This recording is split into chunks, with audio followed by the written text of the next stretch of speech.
He is a promising God. அவர் சொன்னதை செய்கிற தேவன்.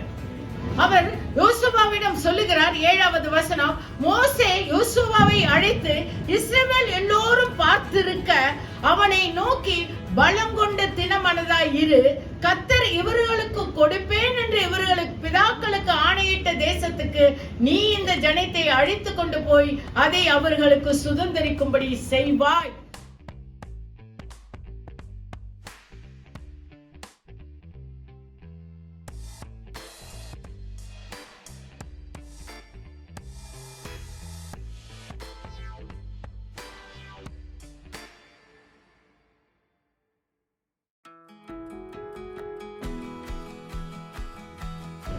உன்னை கை விடுவதும் இல்லை, நீ பயப்படவும் கலங்கவும் வேண்டாம் என்றார் அப்படின்னு ஒரு வேதவசனம் சொல்றது. அப்படி என்றால் நான் கலங்க பண்ணுகிற அல்லது பயமுறுத்தப்படுகிற காலம் எனக்கு வந்து விடுமோ என்று நீங்க நினையாமல் அதற்கு மேலாக இருக்கிற அந்த வேத வசனத்தை தியானியுங்கள். மோசே யோசுவாவை அழைத்து இஸ்ரவேலில் எல்லோரும் பார்த்திருக்க அவனை நோக்கி பலம் கொண்டு திடமனதாய் இரு, கர்த்தர் இவர்களுக்கு கொடுப்பேன் என்று இவர்களுடைய பிதாக்களுக்கு ஆணையிட்ட தேசத்துக்கு நீ இந்த ஜனத்தை அழைத்து கொண்டு போய் அதை இவர்களுக்கு சுதந்தரிக்கும்படி செய்வாய். கேட்டபடிங்க, கர்த்தர் தாமே உனக்கு முன்பாக போகிறவர், அவர் உன்னோட இருப்பார், அவர் உன்னை விட்டு விலகுவதும் இல்லை, உன்னை கைவிடுவதும் இல்லை, நீ பயப்படவும் கலங்கவும் வேண்டாம் என்றான். ஹல்லேலூயா. என் தேவ ஜனமே, இந்த இடத்தில் வேத வசனம் சொல்லுகிறது, நாம் கானான் தேசத்துக்குள் பிரவேசிக்க போகிறோம். நம்மளை வழிநடத்துகிற பரிசுத்த ஆவியானவர் நம்மளை வழிநடத்த போகிறார். நாம் கலங்க வேண்டாம், பயப்பட வேண்டாம். ஏனென்றால் அவர் மன விருப்பத்தின்படி தந்தருளுகிற தேவன் என்று இந்த கால வேளையிலே நம்மோடு கூட அவர் பேசினார். ஹல்லேலூயா, ஹல்லேலூயா. உபாகமம் 11:11. சுதந்தரிக்க போகிற தேசமோ மலைகளும் பள்ளத்தாக்கும் உள்ள தேசம், அது வானத்தின் மழை தண்ணீரை குடிக்கும் தேசம். ஹல்லேலூயா. பாருங்கள், நாம் போகிற தேசம் ஒரு பிளாட் லேண்ட் கிடையாது. லைஃப் வந்து அப்படியே ஸ்டடியா பிளாட்டா அப்படியே சாதாரண அப்படியே போயிட்டு இருக்கும் அப்படின்றது கிடையாது. அந்த மேடு உள்ளதாய், மலைகள் உள்ளதாய், பள்ளத்தாக்குகள் உள்ளதாய் காணப்படுகிறது. ஆனால் அங்கே ஒரு ரகசியம் வைக்கப்பட்டிருக்கிறது, அது வானத்தின் மழை தண்ணீரை குடிக்கும் தேசம். ஹல்லேலூயா. வானத்தின் அங்க இருக்கிற ஆசீர்வாதத்தை பொழிந்து தள்ளுகிற அந்த தேசமாய் இருக்கிறது. ஹல்லேலூயா. அடுத்த வசனத்தை வாசியுங்கள்.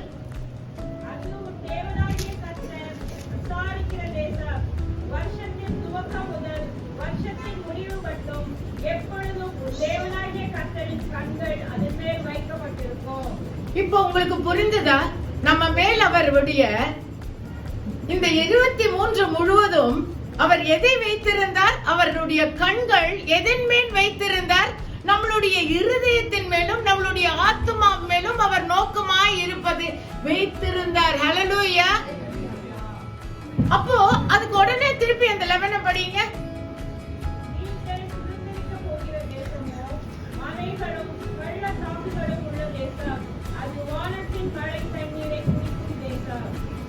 அப்போ அவர் விசாரிக்கிறமான தேசமான நாம் வருஷம் முதல் கொண்டு பின்னாடி வருகிற நாள் வரை அவர் நம்மளை கண்ணோக்கி பார்த்திருக்கிறார். எதை பார்த்திருக்கிறார்?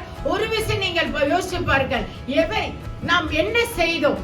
What did we do in 23? Did we please him? நம்ம அவரை பிரியமுள்ளவர்களாய் நடந்தோமா? அவருடைய சொல்லின்படி நடந்தோமா? அவள் வார்த்தையின்படி நாம் நடந்தோமா? எல்லாவற்றுக்கும் கீழ்ப்படுதல் உள்ளவர்களாய் நாம் பிரியமுள்ளவர்களாய் நடந்தோமா? Did we do good things? முணுமுணுத்தோமா? எரிச்சலாய் இருந்தோமா? கோபமாய் இருந்தோமா? தர்க்கமாய் இருந்தோமா? சண்டையும் பிரச்சனையுமாய் இருந்தோமா? மீறினோமா? பாவங்கள் செய்தவர்களாய் காணப்பட்டோமா? ஏனென்றால் இதைதான் அவர் பார்த்து கொண்டே இருந்தார். 23 அவர் எதன் மேல் நோக்கமாயிருந்தார்? அவர் ஆத்மாவிற்குள்ளும் அவர் நம்மளுடைய இருதயத்துக்குள்ளும் அவர் கண்ணோக்கமாய் பார்த்து கொண்டிருந்தார். எதற்கென்றால் அவர் நம்மளை அழைத்து செல்ல போகிற தேசமானது 11வது வசனம் வாசியுங்கள். நீங்கள் சுதந்தரிக்க போகிற தேசமோ மலைகளும் பள்ளத்தாக்குகளும் உள்ள தேசம், அது வானத்தின் மழை தண்ணீரை குடிக்கும் தேசம். அப்போ அந்த வானத்தின் மழை தண்ணீரை குடிக்கும் அந்த ஆசீர்வாதமான தேசத்துக்கு நம்மளை அழைத்து செல்ல அவர் ஆயத்தம் செய்திருந்தார். 23 அவர் அந்த நோக்கத்தோடு அவர் நம்மளை கண்ணோக்கி பார்த்து கொண்டே இருந்தார்.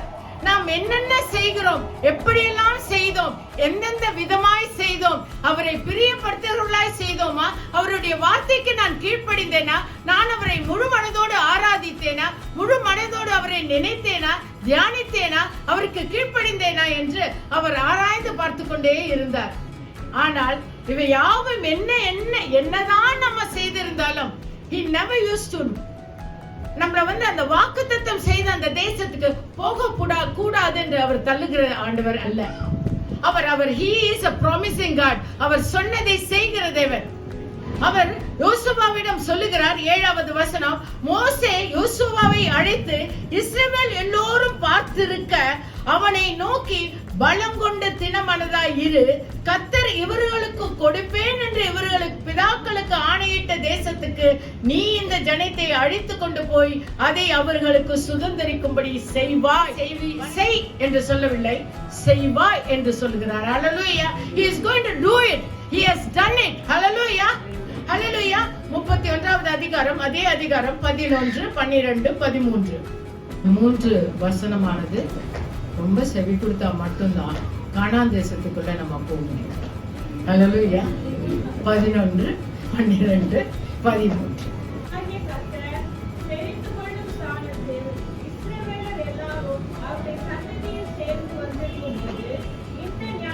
நன்றாக கவனித்துக் கொள்ளுங்கள். என் தேவ ஜனமே, இஸ்ரவேல் ஜனங்கள் கூடி வந்திருக்கும் நேரத்தில், என் தேவ ஜனமே, நாம் கூடி வந்திருக்கிற இந்த நேரத்திலே ஜோஷுவா இங்க நிற்கிறான் என்று ஒரு இமேஜினேஷனை நீங்கள் கொண்டு வாருங்கள்.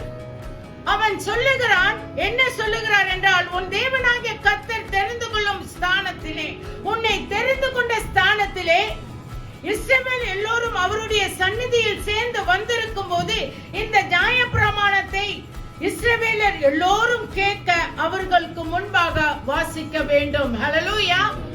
என் தேவ ஜனமே, நியாயப்பிரமாணமானது அல்லது தேவனுடைய கட்டளையானது, நியாயங்களானது அல்லது அவருடைய எல்லா பிரமாணங்களையும் அல்லது அவருடைய நீதியையும் நாம் கை கொள்ளுகிறவர்களாய் காணப்பட வேண்டும்.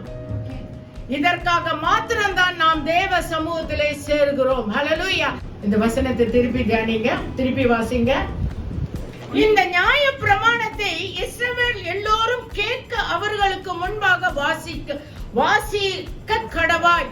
அப்படி என்றால் சொல்லப்படுகிற ஒவ்வொரு வார்த்தையும், ஒவ்வொரு வாரமும் சொல்லப்படுகிற ஒவ்வொரு வார்த்தையும் கர்த்தருடைய நியாய பிரமாணத்திலே காணப்படுகிற வார்த்தையானது நாம் கேட்க வேண்டும், அதன்படி செய்ய வேண்டும். ஹல்லேலூயா.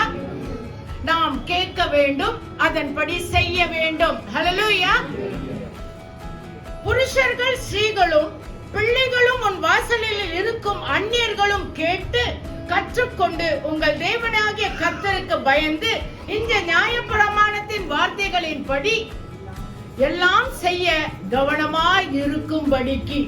பாருங்க, புருஷர்கள், நன்றாக புருஷர்களே கேட்டுக்கொள்ளுங்கள். புருஷர்கள் ஸ்திரீகளும் பிள்ளைகளும் உன் வாசலில் இருக்கும் அந்நியர்களும் கேட்டு கற்றுக்கொண்டு உங்கள் தேவனாகிய கர்த்தருக்கு பயந்து பாருங்க, நீங்க கர்த்தருக்கு பயப்படுற பயம் இல்லாமல் நீங்கள் கர்த்தரை சேவிக்கவே முடியாது.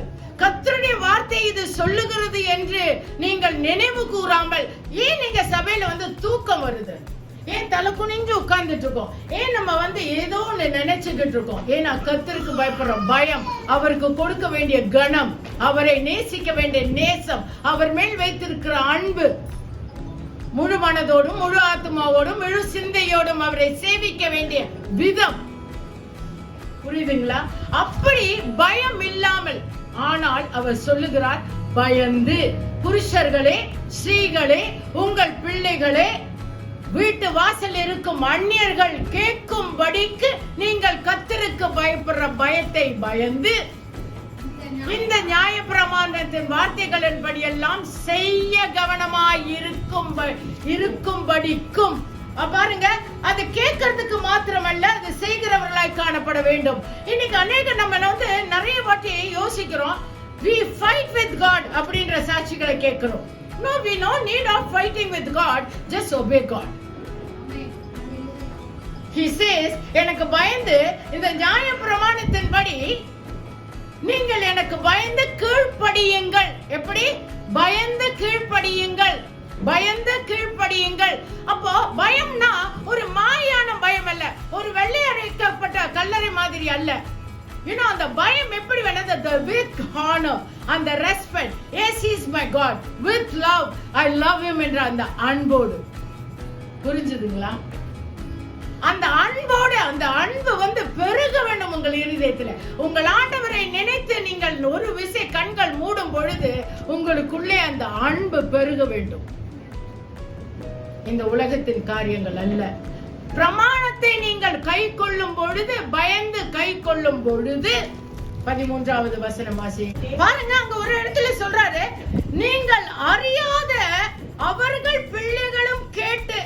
அதை அறியாத பிள்ளைகள் அப்படின்னா என்ன? நம்மளோடு கூட வளர்ற பிள்ளைகள் அறியாத இருப்பார்கள், அல்லது சபையில் இருக்கிற பிள்ளைகள் அறியாத இருப்பார்கள், புரியாமல் இருக்கும்.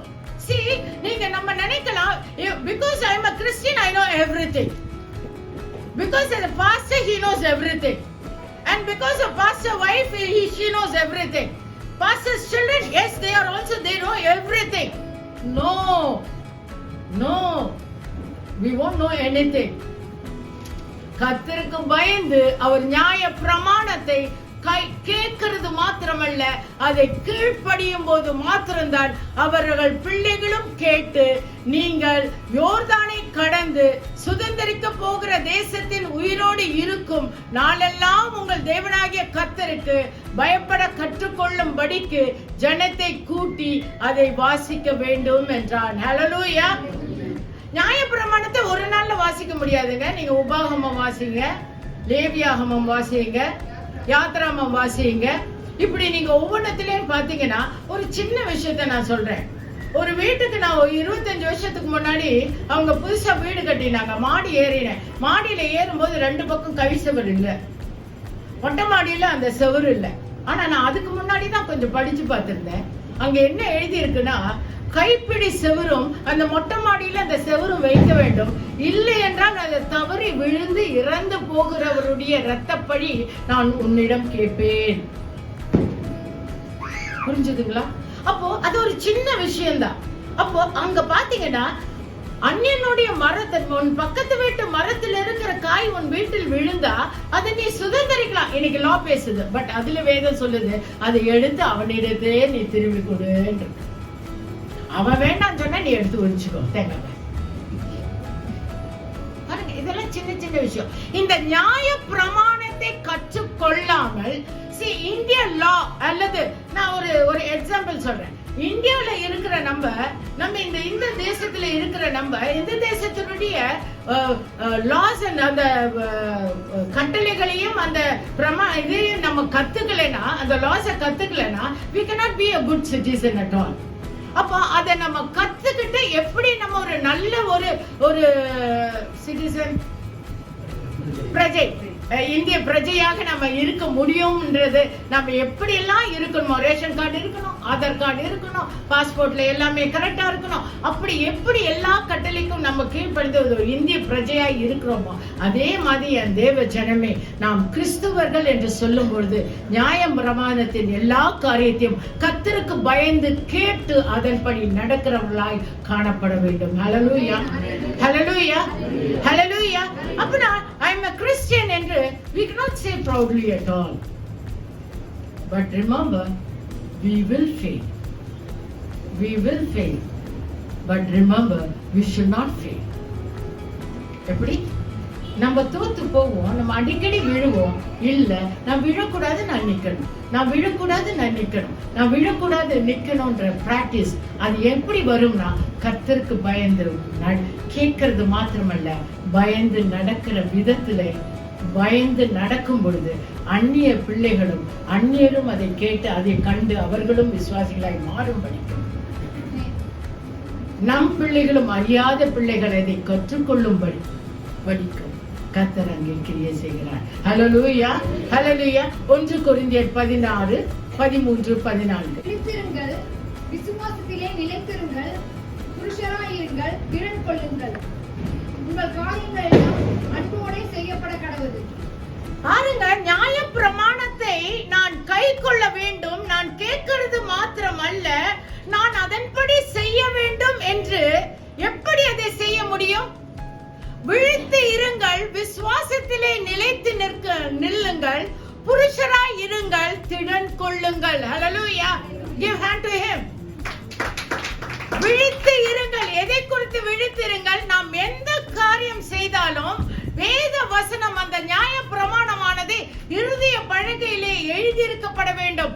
அதன்படி நான் செய்கிறேனா என்று என் சிந்தனை சிந்தித்துக் கொண்டே இருக்க வேண்டும். விழித்து இருங்கள் என்பது இதுதான். நியாயப்பிரமாணம் இருதயத்திலே, அதாவது கர்த்தருடைய வார்த்தையானது என் இருதயத்திலே எழுதி வைத்திருந்தால் மாத்திரம்தான் நான் விழித்திருந்து விசுவாசத்திலே நிலைத்து நிற்க முடியும். ஹல்லேலூயா.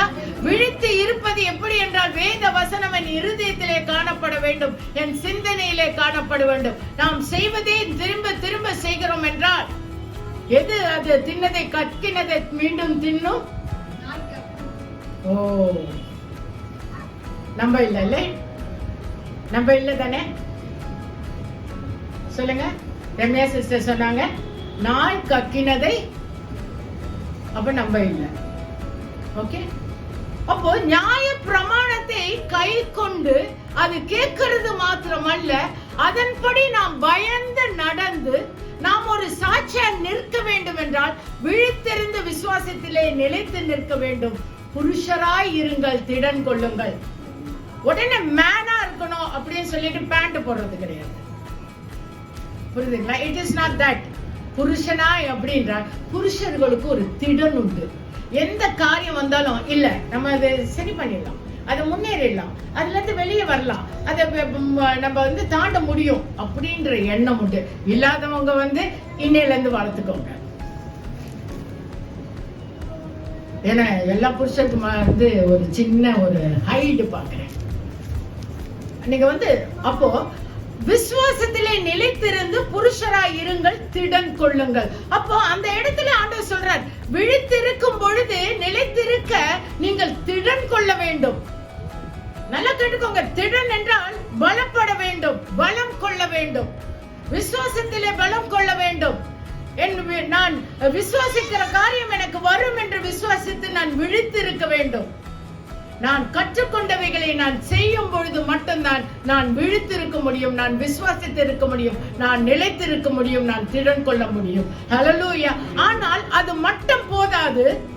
14வது வசனம் சொல்லுகிறது, உங்கள் காரியங்கள் எல்லாம் அன்போடே செய்யப்பட கடவுது. ஹல்லேலூயா. பாருங்கள், இது ஏன் அன்போடு செய்ய கடவுது?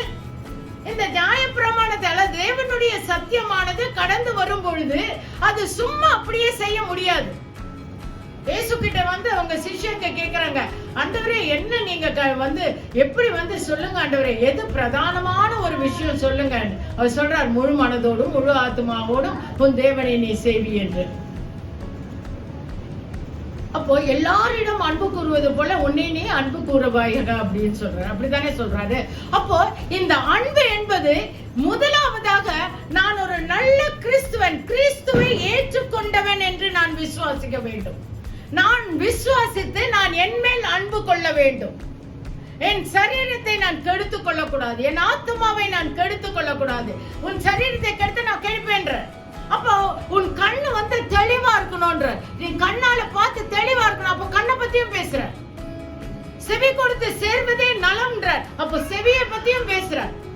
உன் கால்கள் சுவிசேஷத்தின் கால்கள் போல் இருக்க வேண்டும் என்றார். அந்த பாதரட்சியை அணிந்து விடுன்னு சொல்ற. அப்ப நான் அந்த காலும் கரெக்டா வசனத்தின்படி நடக்க வேண்டும்.